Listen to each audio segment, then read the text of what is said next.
जय माता दी आप सभी को। नवरात्रि के समय प्रकृति में एक विशिष्ट ऊर्जा होती है जिसको आत्मसात कर लेने पर व्यक्ति का कायाकल्प हो जाता है। व्रत में हम कई चीजों से परहेज करते हैं और कई वस्तुओं को अपनाते हैं। आयुर्वेद की धारणा है कि पाचन क्रिया की खराबी से ही शारीरिक रोग होते हैं, क्योंकि हमारे खाने के साथ जहरीले तत्व भी हमारे शरीर में जाते हैं। आयुर्वेद में माना गया है कि व्रत से पाचन प्रणाली ठीक होती है। व्रत उपवास का प्रयोजन भी यह है कि हम अपनी इंद्रियों पर नियंत्रण कर अपने मन मस्तिष्क को केंद्रित कर सके। मनोविज्ञान यह भी कहता है कि कोई भी व्यक्ति व्रत उपवास एक शुद्ध भावना के साथ रखता है, उस समय हमारी सोच सकारात्मक रहती है, जिसका प्रभाव हमारे शरीर पर पड़ता है, जिससे हम अपने भीतर नई ऊर्जा महसूस करते हैं। इस समय प्रकृति अपना स्वरूप बदलती है, वातावरण में एक अलग सी आभा देखने को मिलती है। पतझड़ के बाद नवीन जीवन की शुरुआत, नई पत्तियों और हरियाली की शुरुआत होती है। संपूर्ण सृष्टि में एक नई ऊर्जा होती है। इस ऊर्जा का सकारात्मक उपयोग करने के लिए हमें व्रतों का संयम नियम बहुत लाभ पहुंचाता है।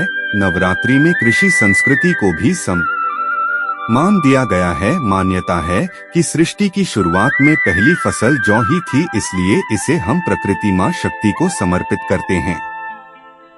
नवरात्र के पहले दिन घर के मुख्य द्वार के दोनों तरफ स्वास्तिक बनाएं और दरवाजे पर आम के पत्ते का तोरण लगाएं, क्योंकि माता इस दिन भक्तों के घर में आती हैं। माना जाता है कि ऐसा करने से माँ लक्ष्मी भी प्रसन्न होती हैं और आपके घर में निवास करती हैं। नवरात्र में माता की मूर्ति को लकड़ी की चौकी या आसन पर स्थापित करना चाहिए। जहां मूर्ति या तस्वीर स्थापित करें, वहां पहले स्वास्तिक का चिन्ह बनाएं। उसके बाद रोली और अक्षत से टीकें और फिर वहां माता की मूर्ति को स्थापित करें। उसके बाद विधि विधान से माता की पूजा करें। वास्तु शास्त्र के अनुसार उत्तर और उत्तर पूर्व दिशा यानी ईशान कोण को पूजा के लिए सर्वोत्तम स्थान माना गया है। आप भी अगर हर साल कलश स्थापना करते हैं तो आपकी इसी दिशा में कलश रखना चाहिए और माता की चौकी सजानी चाहिए। नवरात्रि के दिनों में कण कण में मां दुर्गा का वास माना जाता है और पूरा वातावरण भक्तिमय रहता है।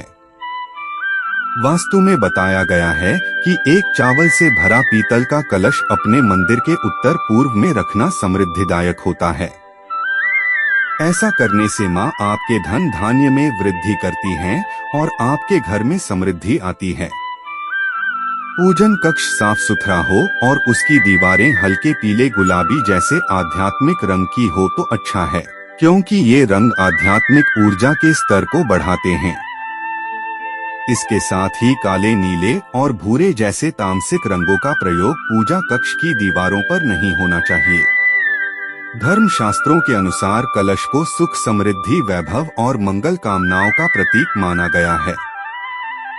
वास्तु के अनुसार ईशान कोण यानी उत्तर पूर्व जल एवं ईश्वर का स्थान माना गया है और यहाँ सर्वाधिक सकारात्मक ऊर्जा रहती है। इसलिए पूजा करते समय माता की प्रतिमा या कलश की स्थापना इसी दिशा में करनी चाहिए। देवी पूजा अनुष्ठान के दौरान मुख्य द्वार पर आम या अशोक के पत्तों की बंधनवार लगाने से घर में नकारात्मक शक्तियां प्रवेश नहीं करती। नवरात्रि का व्रत रखने और पूजन करने का कुछ नियम भी होता है। धार्मिक मान्यताओं के मुताबिक जो भक्त इन नियमों के साथ माता रानी की पूजा उपासना करता है, उस पर माता रानी की अति कृपा होती है। माता रानी उसकी सभी मनोकामनाएं पूरा करती हैं। धार्मिक कार्यों में मन लगाएं। नवरात्रि के 9 दिनों में व्रतधारी को अपना मन भौतिकता की चीजों से दूर रखना चाहिए। उन्हें अपना मन हमेशा माता रानी के चरणों में लगाकर रखना चाहिए। धार्मिक कार्यों में समय बिताना चाहिए। इस दौरान दुर्गा चालीसा और दुर्गा सप्तशती का पाठ करते रहना चाहिए। कन्याओं और महिलाओं का सम्मान करना चाहिए। भारतीय परंपरा में कन्याओं को मां दुर्गा का स्वरूप माना जाता है। इसी कारण से लोग नवरात्रि में कन्याओं का पूजन कर पुण्य प्राप्त करते हैं। नवरात्रि के दिन में सभी महिलाओं में किसी न किसी देवी का स्वरूप होता है, इसीलिए किसी भी कन्या महिला के प्रति असम्मान का भाव नहीं रखना चाहिए, बल्कि उनमें मां दुर्गा के किसी न किसी स्वरूप को मानकर मन ही मन प्रणाम करना चाहिए। घर को न छोड़े अकेला। यदि घर में कलश घट की स्थापना हुई हो या माता की चौकी या ज्योति लगी हो तो किसी न किसी को हमेशा उसके पास रहना चाहिए। इस दौरान घर में किसी एक व्यक्ति का होना जरूरी होता है। व्रतधारी को दिन में नहीं सोना चाहिए। तामसिक भोजन से करें परहेज। धार्मिक मान्यताओं के अनुसार नवरात्रि के दौरान व्यक्ति को सात्विकता का विशेष ध्यान रखना चाहिए। उन्हें तामसिक प्रवृत्ति के भोजन से परहेज रखना चाहिए। नवरात्रि के 9 दिनों में आहार, व्यवहार और विचार में सात्विकता होनी चाहिए। काम वासना पर रखें नियंत्रण। नवरात्रि के दिनों में काम वासना से मनसा वाचा कर्मणा विरक्त रहना चाहिए। महिला और पुरुष दोनों को ब्रह्मचर्य का पालन करना चाहिए। क्रोध से रहें दूर। नवरात्रि के दौरान व्यक्ति को क्रोध नहीं करना चाहिए। उन्हें अधिक से अधिक समय तक मौन रहने का प्रयास करना चाहिए।